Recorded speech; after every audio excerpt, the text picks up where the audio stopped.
আলাবদলের রাজ্যে প্রশাসনিক বৈঠকেও পরিবর্তনের ছবি। কল্যাণীতে মুখ্যমন্ত্রীর বৈঠকে যোগ দিলেন বিরোধী দলের সাংসদ বিধায়করা। রাজ্য সরকারের সমন্বয় বৈঠকে বারাসাতের তৃণমূল সাংসদ কাকলি ঘোষ দস্তিদার।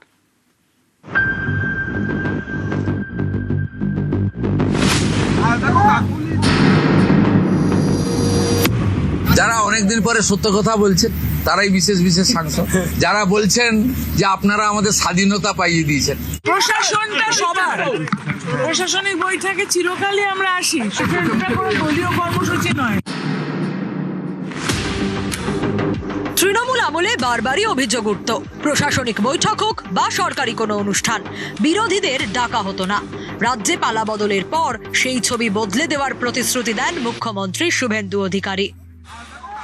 আগে 5 বছর মমতা ব্যানার্জি আমাদের ডাকতেন না, বর্তমান বিজেপির মুখ্যমন্ত্রী ওনাদের ডেকেছেন। আগে বিজেপির এমপিদের ফোন ধরতো না বিডিওরা, ডিএম তো দূরের কথা।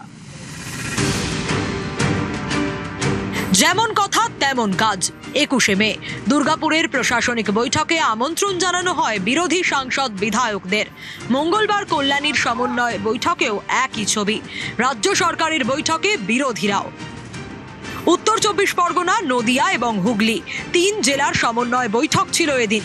মুখ্যমন্ত্রীর বৈঠকে যোগ দিলেন তৃণমূলের বারাসাতের সাংসদ কাকলি ঘোষ দস্তিদার এবং 6 বিধায়ক। স্বরূপনগরের বীণা মণ্ডল, দেগঙ্গার আনিসুর রহমান বিদেশ, হারোয়ার আব্দুল মতিন, বাদুরিয়ার বুরহানুল মুকাদ্দেম, মিনাখার উষারানী মণ্ডল এবং বসিরহাট দক্ষিণের সুরজিৎ মিত্র। এটা প্রশাসনিক মিটিং, ওই জন্য এসছি, যেহেতু এলাকার কাজটা তো করতে হবে, তার জন্যই এসছি। আমি এর আগেও কোনোদিন তৃণমূলের রাজ্য সরকার থাকাকালীন কোনো মিটিং অ্যাটেন্ড করিনি। ফার্স্ট টাইম এমএলএ হয়েছি, কল পেয়েছি, ডাক পেয়েছি। এলাকা ডেভেলপমেন্ট করতে হবে, দেগঙ্গা প্রান্তিক গ্রামীণ এলাকা, মানুষের জন্য কাজ করতে হবে, তার জন্য আমি দায়বদ্ধ। মানুষ জিতিয়েছে। এদিন মুখ্যমন্ত্রী শুভেন্দু অধিকারীর বৈঠকে যোগ দেন বারাসাতের তৃণমূল সাংসদ কাকলি ঘোষ দস্তিদার। গত কয়েকদিন ধরে তাঁকে নিয়ে ঘাসফুল শিবিরে গৃহদাহ তুঙ্গে।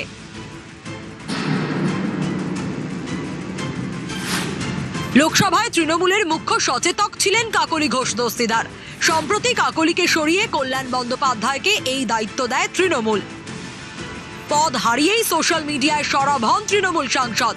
তারপর সুব্রত বক্সিকে চিঠি দিয়ে ছেড়ে দেন বারাসাত সাংগঠনিক জেলার সভাপতির পদও। কিছু থেকে দিদি দলের সঙ্গে অনেক আগে আপনার দূরত্ব তৈরি হয়েছিল, সেটা একটা হয়েছে, কেননা ওরা এখন ভুলভাল নির্দেশ দিত, অথরিটেরিয়ান একটা অ্যাটিটিউড নিত, যেন ওইখান থেকে কথা বলছি আর আমাকে সবাইকে শুনতে হবে। তা তো নয়, জীবনের সবকিছু শেষ করে দিয়েছি শুধু গণতন্ত্রের প্রতিষ্ঠা করতে এই রাজ্যে।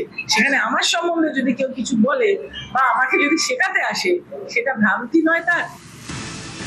এমনই পরিস্থিতিতে শুভেন্দু অধিকারীর বৈঠকে কাকলি ঘোষ দস্তিদার। প্রশাসনটা সবার, প্রশাসনিক বৈঠকে চিরকালই আমরা আসি, সেটা কোনো দলীয় কর্মসূচি নয়। যারা অনেকদিন পরে সত্য কথা বলছেন তারাই বিশেষ বিশেষ সাংসদ। যারা বলছেন যে আপনারা আমাদের স্বাধীনতা পাইয়ে দিয়েছেন। আমি তো আপনাদের চ্যানেলেই দেখছিলাম বারাসাতের সাংসদ কি বলছেন। তারপরে সরকারকে বললাম যে উনাকে ডাকুন, উনি নিশ্চয়ই কোঅপারেশন করতে চান। উনি আজকে বক্তৃতা করলেন, কোঅপারেশন করলেন, যাওয়ার সময় হ্যান্ডশেক করলেন, বলে এই প্রথমবার একটা ভালো মিটিং হলো। আমি এর আগে অনেক মিটিংয়ে যোগদান করেছি, বলতেই দেয় না। এটা খুব একটা সদর্থক ভূমিকা শুভেন্দু অধিকারী রাজ্যের মুখ্যমন্ত্রীর, যে তিনি প্রশাসনিক মিটিংয়ে বিরোধী বিধায়কদের ডেকেছেন এবং 15 বছরের একটা ধারাবাহিকতা সেটা পাল্টেছেন। একটা কথা আছে না, কবির সুমনের একটা গান আছে, বিরোধীকে বলতে দাও, বিরোধীকে বলতে দাও, বিরোধীকে বলতে দাও, তোমার ভুলের ফর্দ নিক। 15 বছর ধরে এই ভুলের ফর্দটা বোধহয় নেওয়া হয়নি, ঠিক হয়নি। এই যে বিরোধীদের ডাকা হচ্ছে, এটা সংসদীয় গণতন্ত্রের জন্য স্বাস্থ্যকর। কল্যাণী থেকে ক্যামেরায় কাঞ্চন ভৌমিকের সঙ্গে ভেঙ্কটেশ্বর লাহিড়ী, নিউজ 18 বাংলা।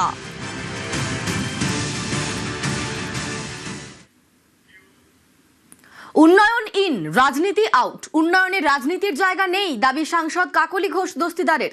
শুভেন্দুর প্রশাসনিক সভায় তৃণমূল সাংসদ, সাংসদের সঙ্গে সভায় 6 তৃণমূল বিধায়ক।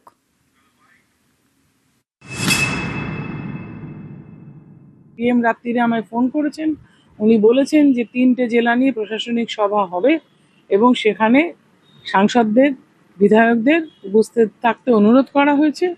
ডিএম এর কথাতেই আমি গিয়েছি, এবং প্রশাসনিক সভাটা কোনো দলীয় সভা নয়। প্রশাসনিক সভাতে মানুষের উন্নয়নের কাজ হয়, সেই উন্নয়নে সামিল হতেই আমাদেরকে কিন্তু প্রশাসনিক সভাতে গিয়ে আমাদের মানুষের চাহিদা ক্ষোভ বিক্ষোভ জানাতে হবে, সেই জন্য গেছি। আমি জানি না কে কি বলছে, আমি তো আমার কথাটা বলছি, আমার টেলিফোনে ফোন এসছে। মানুষের কাছে প্রশাসন, জেলায় জেলায় প্রশাসনিক বৈঠক, মুখ্যমন্ত্রীর প্রশংসায় তৃণমূল সাংসদ।